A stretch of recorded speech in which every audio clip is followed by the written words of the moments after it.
দেখুন, আমি একটা পরিষ্কার কথা বলছি, মানুষের স্বার্থে আমি এই কাজ করেছি, মানুষের বহিঃপ্রকাশ জুড়েছে। যদি এই কাজ আইনের চোখে খারাপ হয়, আমি মনে করি মানুষকে বাঁচানোর জন্য, বিপদ থেকে রক্ষা করার জন্য এই কাজ আমি করতে দ্বিধাবোধ করি। মানুষের দুঃখের পাশে দাঁড়িয়েছি, মানুষ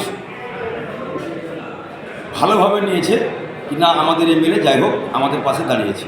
দেখুন, আমরা জনপ্রতিনিধি, মানুষ বিপদে পড়লে জনগণের পাশে দাঁড়ানো আমার দায়িত্ব এবং কর্তব্যের মধ্যে পড়ে।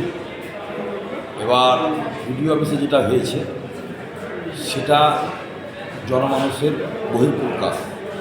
এখানে বিডিও অফিসে সব ধর্মের মানুষ ছিল, সব রাজনৈতিক দলের মানুষ ছিল। সেখানে বাচ্চা কোলে করে নিয়ে 1 মাসের বাচ্চা, তাকেও হিয়ারিংয়ে ডাকা হয়েছে।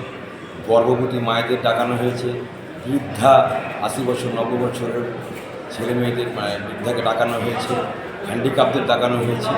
আমি জানতে গিয়ে একজন অফিসার জানলাম যে এই সঙ্গে হয়রানি হচ্ছে, তা আপনারা পঞ্চায়েতে হিয়ারিং করুন এবং মাধ্যমিক কার্ড আপনাকে বৈধ করতে হবে, রিসিপ্ট দিতে হবে। আপনাকে 2002-এর যে ভোটার কার্ড থাকলে আমার ছেলে মেয়ের ডকুমেন্টস লাগবে না, এগুলো আপনারা ফলো করছেন না। আমাকে সদুত্তর ভালোভাবে দেয়নি যে আপনাকে কৈফিয়ত দেওয়ার আমি প্রয়োজন মনে করিনি। তখন আশপাশের লোক একটু উত্তেজিত হয়েছিল আর কি।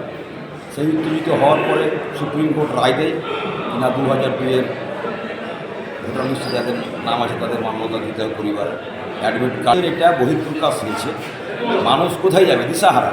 আজকে একরকম কাগজ চাইছে, কালকে একরকম কাগজ চাইছে।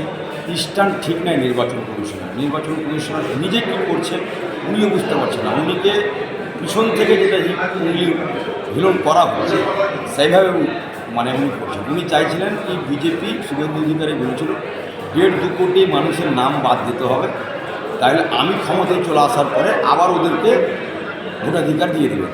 এই চক্রান্ত ছিল। বাংলার মানুষ সচেতন মানুষ, বুদ্ধি সচেতন মানুষ, সম্প্রীতির মানুষ সেই চালাকি ধরে নিয়েছে। তার জন্য এখন শুভেন্দু অধিকারী স্বপ্ন পূরণ হয়নি, আবার উনি বলছেন না ঠিক আছে।